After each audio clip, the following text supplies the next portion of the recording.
Bonjour la France. What the fuck? Un bon tripou d'infos. Alors, aujourd'hui, nous sommes à Lyon et il paraît qu'une créature préhistorique s'y trouve en ce moment même. Tout à fait, Daphné, et même si mon mauvais esprit me pousse à plonger les deux pieds dedans, je ne ferai aucun lien entre votre lancement et la présence d'Ariel Wiesman dans la ville. Non, je parle d'une créature vieille de 12 000 ans. Elle se trouve en ce moment même... Ça correspond. Elle se trouve en ce moment même à la salle des ventes de l'ancienne gare des Brotteaux. Dans 9 jours, le commissaire-priseur maître Claude Agut vendra aux enchères un squelette de... Entre deux vies, pour le prix, pour le plaisir. Oui, un squelette... Le mammouth est toujours venu avec son jingle depuis la préhistoire. Toujours, un squelette de mammouth, et pas n'importe lequel. Il s'agit d'un squelette de Mammouthus primigenius, mammouth laineux pour les intimes.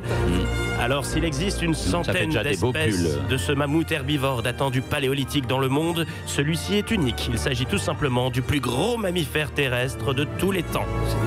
S'il y a des personnes intéressées dans le studio, je vous préviens, vaut mieux avoir un gros salon puisqu'il pèse une demi-tonne, mesure 3,5 m de hauteur pour 5,3 m de long et ses défenses pèsent 80 kg chacune. C'est un très très beau bébé, dis donc. Ouais. Mais qui a découvert ce mammouth ? Il a été découvert en... Ce mammouth. J'ai parlé comme dans Ricky Larson. Vous vous souvenez de ce dessin animé ? Il y avait le méchant mammouth. Mais qui a découvert ce mammouth ? Eh bien, ce mammouth a été découvert en Sibérie il y a 10 ans par un Russe qui exerce la profession de chasseur de mammouth. Bah, il était temps, parce que je veux dire, ça doit être daté quand même, ce mammouth. Ça date et il a eu extrêmement beaucoup de chance de faire cette trouvaille car c'est très rare de tomber sur un squelette dans un tel état de conservation. Celui-ci était intact à 80% d'après l'expert qui l'a estimé.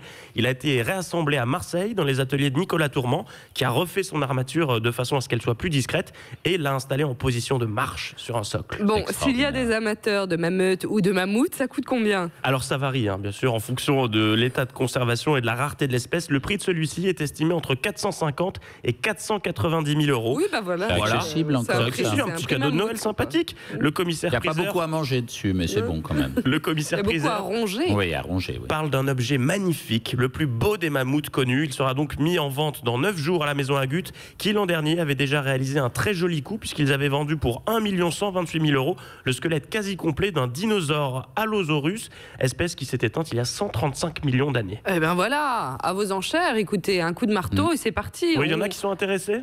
Dans le public éventuellement, on nous dit non, non merci, non vraiment pas du tout. Allez, dans quelques minutes, merci Bertrand Chameroy. Europe 1.